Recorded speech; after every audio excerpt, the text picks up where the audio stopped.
Ev zarok di nava axa tevekirî de kexsê pîvazan datînan. Merve Pelin'e ki?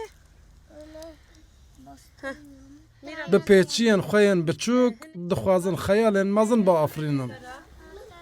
Baver tüjü veri. Ev der ne zeviyeke gund a çandiniyê ye. Li navenda bajarê Amedê baxçeyekî zarokan e. Ango kireş e. Pilpisa. Pise? Pilpis bu. Li vê kireşê jiyan xwezayî û ziman jî bi Kurdî ye. Li Amedê çi yên dewletê û çi jî yên taybet. Bi sedan kireşên zarokan hene. Lê ev kireş hem bi şêwaza xwe û hem jî bi zimanê xwe tekane kireşa Kurdî ye. Em li malbatana dibêjin paqijîna bot gîzma wan her tiştê wan li wan kin li vir nava axê de re bi heriyê dilîzin. Ne tenê herin û werin, ne tenê lîstik. Bila qirêj bibin, bila destê wan bi axê be. Gava dest bi axê dikin, bêhna xwe vedin, hevkî sekan dibin, hevkî sekan dibin, relax dibin. Li vê kireşê tu pêlîstokeke plastik nînin. Hemû pêlîstok ji darik, ta, ben û potikan hatine çêkirin. Dema bazne heye. Em dema bazne da bi stranên kurmancî dibêjin. Lîstikên kurmancî dilîzin. Zarok tev bi hevra dilîzin. Em ziman li dora masê nişan nadin, nava jiyanê de nişan didin. Ji ber ku ziman li dora masê nayê hînkirin.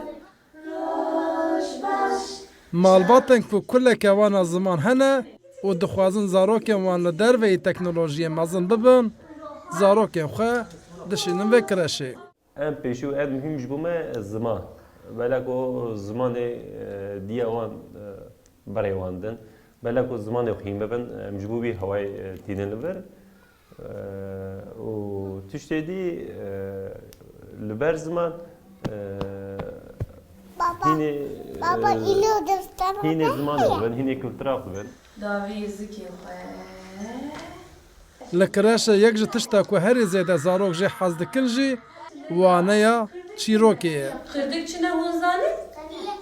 Her roj demjimêrek jî be, her yek ji wan carna dibe Mîrza Mihemed û carna jî şengê û pengê.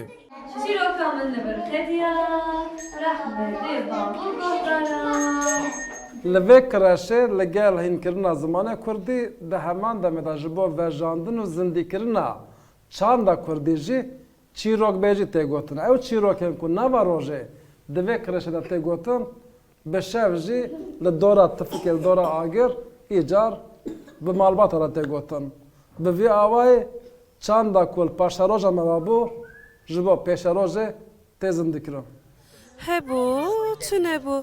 Rojek ji rojan. Malbatên ku bêriya rojên berê dikin, bi xêra şevbihêrkên çîrokbêjiya li kireşê, bîranînên zarokatiya xwe jî nû dikin.